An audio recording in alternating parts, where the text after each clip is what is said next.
January 11th, 2023, 2:34 p.m. Soledar, Donetsk Oblast. Wagner assault wave advances. 200 men, convicts, released from Russian prisons. 2 weeks training. Promised pardons if they survive 6 months. Most won't survive 6 days. Today is day 3 for this wave. Orders. Advance into Soledar. Capture salt mine. Capture town. Doesn't matter how many die. Doesn't matter what it costs. Just advance. Behind them, barrier troops. Machine guns ready. Shoot anyone who retreats. Ahead, Ukrainian defensive positions. Machine guns. Artillery. Waiting.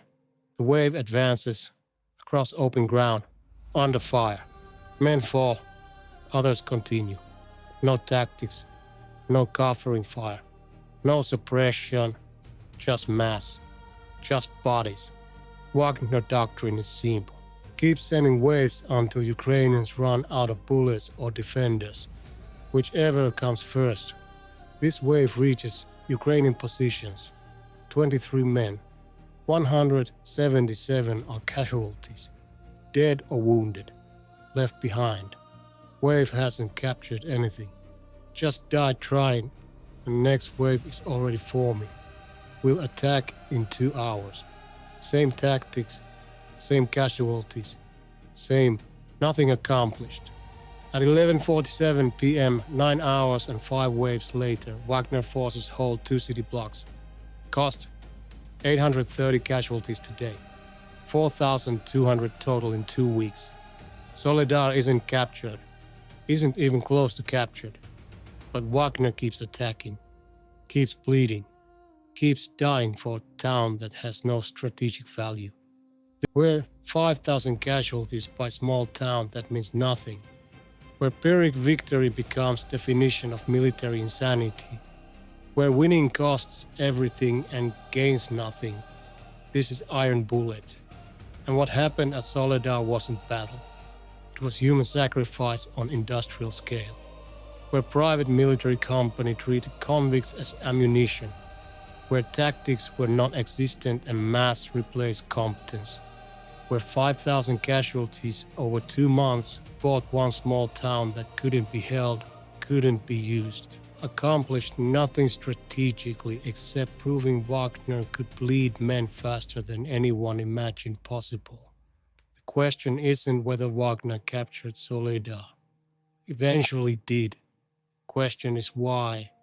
Why continue assault that was killing thousands for no strategic gain? Why accept casualties that would break any rational military? And what this reveals about Wagner's desperation to prove value to Putin regardless of human cost. Official Wagner statements during battle, triumphant. Another block captured. Daily updates showing minimal progress as major victories. No mention of casualties. No acknowledgement that assault waves were being annihilated.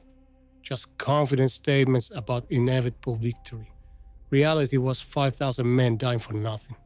Statements ignored reality. Pretended success. This is how Wagner operates. Propaganda matters more than truth. Until casualties become impossible to hide. Heavy fighting. Enemy attacking with convict waves. Casualties are catastrophic on both sides but asymmetric. Ukrainians understood what they faced. Human waves. No mercy. No skill. Just mass. Ukrainian defenders killed thousands. Still couldn't stop Wagner permanently. Because Wagner had more convicts than Ukraine had bullets. Eventually, arithmetic wins. But arithmetic victory cost 5,000 casualties. That's not victory. That's disaster dressed as success. Stay with me, because the detail that explains Soledar, why 5,000 casualties bought small town, is going to show you that Wagner's tactics were World War I, human waves combined with barrier troops preventing retreat. That convicts were used as expendable ammunition. That strategic value of Soledar was zero, but political value to Wagner was everything. That Prigozhin needed victory to prove Wagner's worth to Putin. Cost didn't matter. Lives didn't matter. Only victory mattered. 5,000 men paid price for Prigozhin's ambition. Town was captured, then abandoned. All deaths were waste. All sacrifice was pointless. This is Wagner. This is Soledar. This is what desperation looks like when organizations prioritize appearance over substance. Let's establish what Soledar assault actually was, how it was conducted, why casualties were catastrophic. Soledar, small town, pre-war population 10,000, salt mines, underground tunnels, 200 plus kilometers, multiple levels. Strategic value. Capturing Soledar might threaten Bakhmut flanks, might accomplish nothing. Ukrainian command thought Soledar wasn't critical. Wagner command thought differently. Needed victory. Any victory. Soledar became target, not because important, because capturable maybe. That maybe cost 5,000 casualties, proving it barely true. Wagner tactics, human waves, convict assault groups, 20 to 200 men, minimal training, basic weapons, orders to advance until killed or succeed, barrier troops behind prevent retreat. This is Soviet penal battalion tactics from 1940s, literally unchanged, just applied by private military company instead of Red Army. Results are identical, massive casualties, minimal gains, eventually overwhelmed through mass, not competence, just numbers. Keep sending men until defenders can't kill them all, then capture position, then send next wave. Repeat until objective captured or run out of convicts. Ukrainian defense is professional. Defensive positions, machine guns, artillery, competent soldiers who could aim. Every wave was target practice. Kill zones prepared, fields of fire established. Wagner waves entered, died. Proportionally, Ukrainians couldn't miss. Targets advanced in open, bunched, predictable. Perfect targets. Ukrainian defenders killed hundreds, then thousands more. Still wasn't enough. Wagner had more convicts than Ukraine had ammunition. Eventually defenders withdrew. Not because defeated, because couldn't sustain ammunition expenditure killing endless waves. Wagner won through attrition. Most expensive victory imaginable. January 11th, one day, 5 waves. What 830 Wagner fighters experienced. Wave 1, 2:34 p.m. 200 men advanced across 400 meters open ground, under fire immediately. Ukrainian machine guns, artillery, mortars. Men fall, others advance, no cover, nowhere to hide. Just run forward. Hope you survive. Most don't. 177 casualties, 23 reached Ukrainian position. Fight hand to hand. All killed. Wave failed. Cost 200 men. Gain 0. Wave 2, 4:47 p.m. 150 men. Different axes. Same tactics. Ukrainian defenders reposition. Ready. Fire opens. Same result. Men die. Few reach positions. Killed clearing buildings. 134 casualties. 16 survivors retreat. Barrier troops shoot 3 for retreating without orders. 13 survive. Wave failed. Cost 150 men. Gain 0. Wave 3, 6:23 p.m. 200 men. Night approaching. Maybe darkness helps. Doesn't. Ukrainian thermal sights see everything. Wave advances. Dies. 172 casualties. 28 reach positions. Capture 1 building. Ukrainians counterattack. Building retaken. 28 killed. Wave failed. Cost 200 men. Gain temporary. Net 0. Wave 4, 8:15 p.m. 180 men way, full darkness. Advancing through rubble. Ukrainian artillery has coordinates. Shells rain. 89 killed before reaching positions. 91 continue. Reach defenses. Fight. Some Ukrainians withdraw. Building captured. Held. This one stays. Cost 180 men. 91 survived assault, holding one building. This is success? One building for 180 casualties. Wagner thinks yes. Wave 5, 11:47 p.m. 200 men. Final wave today. Target, adjacent building. Ukrainians know wave is coming. Prepared. Fire is intense. 98 men die approaching. 102 reach building. Storm inside. Brutal room clearing. 68 more casualties. 34 survive. Building captured. 2 buildings held. End of day. 830 casualties total. 2 buildings captured. This is Wagner math. This is Soledar. This is how they fight. This is why 5,000 die. Now the analysis. Why this continued. What it meant. Convict tactics. Wagner recruited convicts from Russian prison. Promised pardons. 6 months service. Most died within weeks. Replacements were endless. Russia has millions of prisoners. Wagner took tens of thousands. Used them as ammunition. Trained minimally. Armed basically. Sent to die. Barrier troops ensured they advanced. This is war crime. Treating humans as expendable ammunition. But effective. Eventually arithmetic works. Keep sending men. Eventually overwhelm defenses. Not through skill. Through mass. This is how Soledar fell. Drowned in convict blood. Casualty acceptance. Wagner accepted losses that would destroy normal military. 5,000 casualties over 2 months. Any professional military halts operations. Investigates. Changes tactics. Wagner just recruited more convicts. Sent more waves. Never changed tactics. Never adapted. Just repeated failed assaults until arithmetic favored them. This works when you have unlimited replacements and zero concern for casualties. Wagner had both. Ukrainians had neither. Eventually, Ukrainian withdrawal was only rational option. Not because defeated tactically, because couldn't sustain killing thousands of convicts indefinitely. Strategic worthlessness. Soledar had no strategic value. Capturing it didn't threaten Bakhmut significantly. Didn't enable breakthrough. Didn't accomplish anything except exist as Wagner victory. That's all Prigozhin needed. Victory to show Putin. Prove Wagner was valuable. Justify Wagner's existence. Worth 5,000 casualties. To Prigozhin, yes. To 5,000 dead convicts, different answer. They don't get asked. Dead men don't vote. Wagner got victory. Cost was irrelevant to command.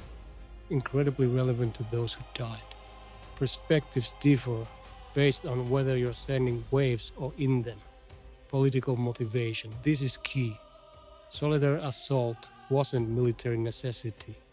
Was political theater. Wagner competing with Russian Ministry of Defense. Both needed victories. Both needed Putin's favor. Wagner chose Soledar. Committed regardless of cost. Victory proved Wagner could take cities. Proved Wagner was effective. Cost proved Wagner was insane. Both true. Victory came. Cost came. Prigozhin got what he wanted. 5,000 convicts got graves.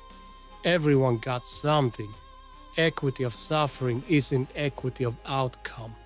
Aftermath hollowness, Wagner captured Soledar. Held briefly. Then war moved on. Soledar became backwater. No strategic impact. Buildings Wagner bled thousands to capture became irrelevant ruins. Victory was hollow. Pyrrhic doesn't describe it. Pyrrhic implies gaining something valuable at high cost. Wagner gained nothing valuable. Just small town. Couldn't hold, couldn't use, accomplished nothing except statistics. 5,000 casualties. One town, zero strategic gain. That's not Pyrrhic. That's pointless. 3 questions from the beginning. Time to answer them. Why did 5,000 casualties buy one town? Because Wagner used convict waves. Human ammunition, Keep sending men until defenders can't kill them all. Eventually, arithmetic favors attacker if attacker has unlimited replacements. Wagner did. Ukrainian defenders killed thousands. Still wasn't enough. Wagner had more convicts. Eventually, Ukrainians withdrew. Not defeated. Just couldn't sustain killing endless waves. Wagner won through numbers. Most expensive victory possible. 5,000 casualties for town worth nothing. That's Wagner mathematics. Why continue assault with catastrophic casualties? Political desperation. Prigozhin needed victory. Prove Wagner value to Putin. Justify Wagner existence. Against Russian MOD. Cost was irrelevant. Only victory mattered. 5,000 convicts died for Prigozhin's political ambitions. Not strategic necessity. Not tactical brilliance. Just ego. Ambition. Desperation dressed as determination. Wagner got victory. A cost that destroyed organization. Months later, Prigozhin dead. Wagner absorbed into Russian military. Victory was meaningless. Casualties were permanent. What does this reveal about Wagner operations? Everything wrong with private military companies motivated by politics, not military reality. Wagner prioritized appearance over substance, victory over cause, propaganda over truth, used humans as ammunition, accepted casualties that broke any rational military, all to prove political value. This is what happens when military organizations serve political masters instead of strategic reality. People die for nothing. Wagner as Soledar is case study. 5,000 casualties teach lesson Wagner never learned. The lesson from Soledar is that Pyrrhic victory is still defeat when cost exceeds any possible gain. Wagner paid 5,000 casualties for town worth nothing strategically. Victory existed in headlines. Nowhere else. Convicts died. Prigozhin got propaganda. Putin got nothing useful. Town was captured, then became irrelevant. All deaths wasted. This is what happens when tactics are mass instead of competence. When humans are treated as ammunition. When politics drives military operations. Results are predictable. Catastrophic. Pointless. This is IronBullet. We analyze battles that define wars. Soledar defined Wagner. Showed organization used convicts as ammunition, accepted catastrophic casualties for minimal gains, prioritized politics over strategy. This worked briefly. Wagner captured town. Then everything Wagner built collapsed. Prigozhin died. Wagner absorbed. Victory meant nothing. 5,000 casualties were waste. Soledar is case study in how not to conduct military operations. Lessons written in blood. 5,000 convicts provided education. Wagner learned nothing. Repeated mistakes until destroyed. That's Soledar legacy. Subscribe to IronBullet. Because in modern warfare, Pyrrhic victories are defeats with propaganda. Wagner captured Soledar at catastrophic cost. Called it victory. Was organizational suicide. 5,000 casualties can't be sustained. Wagner tried, failed, destroyed itself, proving convict waves eventually overwhelmed defenses if you're willing to pay any price. Price was everything Wagner had. Town was worth nothing strategically. Math didn't work. Never does when human life is treated as ammunition. Soledar proved it. 5,000 casualties proved it. Wagner's eventual collapse proved it. 5,000 casualties. One small town. Zero strategic value. Pyrrhic victory that cost everything and gained nothing. That's Soledar. That's Wagner. That's what happens when military operations serve politics instead of strategy. Convicts died for Prigozhin's ambition. Town was captured, then became irrelevant. All sacrifice was waste. All victory was hollow. All cost was permanent. That's not victory. That's tragedy. Wagner wrote it. 5,000 convicts paid for it. History records it. Lesson remains unlearned probably. Real battles, real tactics, real consequences. Stay informed.